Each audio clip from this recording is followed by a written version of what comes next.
రష్యాను ఆర్థికంగా దెబ్బతీయడమే లక్ష్యంగా America senate కీలక అడుగులు వేస్తోంది. ఉక్రెయిన్పై యుద్ధం నేపథ్యంలో రష్యాపై కఠిన ఆంక్షలు విధించేందుకు ఉద్దేశించిన ఒక బిల్లుపై ఓటింగ్ జరపనుంది. ఈ బిల్లు చట్టంగా మారితే రష్యా నుంచి చౌకగా ముడి చమురు భారీగా కొనుగోలు చేస్తున్న భారత్ వంటి దేశాలపై తీవ్ర ప్రభావం చూపే అవకాశముందని ప్రముఖ వార్తా సంస్థ రాయిటర్స్ వెల్లడించింది. ఈ బిల్లు ప్రకారం రష్యా నుంచి పెద్ద మొత్తంలో చమురు, గ్యాస్ కొనుగోలు చేసే దేశాలపై 100% వరకు సుంకాలు విధించే అధికారం అమెరికా అధ్యక్షుడు డొనాల్డ్ ట్రంప్ కు లభిస్తుంది. ఉక్రెయిన్తో యుద్ధం కొనసాగిస్తున్న రష్యాకు ప్రధాన ఆదాయ వనరైన ఇంధన విక్రయాలను అడ్డుకోవడమే దీని ముఖ్య ఉద్దేశం. ఈ జాబితాలో భారత్, చైనా, జపాన్తో పాటు కొన్ని ఐరోపా దేశాలు కూడా ఉన్నాయి. ఉక్రెయిన్ యుద్ధం ప్రారంభమైనప్పటి నుంచి భారత్ రష్యా నుంచి రాయితీ ధరలను అత్యధికంగా చమురు కొనుగోలు చేస్తున్న దేశాల్లో ఒకటిగా నిలిచింది. ఈ బిల్లుకు Lindsey Graham sanctioning Russia and Iran act of 2026 అని పేరు పెట్టారు. ఇది కేవలం రష్యానే కాకుండా ఇరాన్ కు కూడా లక్ష్యంగా చేసుకుంది. అమెరికా కాంగ్రెస్ లో ఉక్రెయిన్ కు గట్టి మద్దతుదారుగా నిలిచిన దివంగత సెనేటర్ లిండ్సే గ్రాహం అంత్యక్రియలు జరుపుతున్న రోజే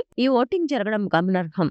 ఈ కార్యక్రమానికి హాజరయ్యేందుకు ఉక్రెయిన్ అధ్యక్షుడు జెలెన్స్కీ వాషింగ్టన్ లో పర్యటిస్తున్నారు. అయితే ఈ బిల్లు చట్టంగా మారడానికి ఇంకా చాలా సమయం పట్టే అవకాశం ఉంది. ప్రస్తుతం సెనేట్ లో జరుగుతున్నది కేవలం ఒక ప్రక్రియపరమైన ఓటింగ్ మాత్రమే. ఇది సెనేట్ తో పాటు ప్రతినిధుల సభలోనూ ఆమోదం పొందిన తర్వాతే అధ్యక్షుడు ట్రంప్ వద్దకు వెళ్తుంది. ఒకవేళ చట్టంగా మారినా టారిఫ్ల విధింపు వెంటనే జరగదు. వాటిని ఎప్పుడు ఎవరిపై విధించాలనే విచక్షణాధికారం అధ్యక్షుడికి ఉంటుంది. ఈ బిల్లుకు ఇరాన్పై ఆంక్షలను జోడించడంతో అధ్యక్షుడు ట్రంప్ మద్దతు తెలిపారు. కానీ కొందరు డెమోక్రటిక్ చట్టసభ్యులు దీనిపై ఆందోళన వ్యక్తం చేస్తున్నారని రైటర్స్ పేర్కొంది. ఈ బిల్లు అధ్యక్షుడికి అపరిమిత టారిఫ్ అధికారులను కట్టబెడుతుందని, ఇది మిత్రదేశాలను సైతం ప్రభావితం చేయవచ్చని, అమెరికా వినియోగదారులపై భారం పడుతుందని వారు వాదిస్తున్నారు. ప్రస్తుతానికి ఈ బిల్లు ప్రాథమిక దశలోనే ఉంది. దీని భవిష్యత్తు ప్రభావం కాంగ్రెస్ ఆమోదం, అమెరికా ప్రభుత్వ నిర్ణయాలపై ఆధారపడి ఉంటుంది.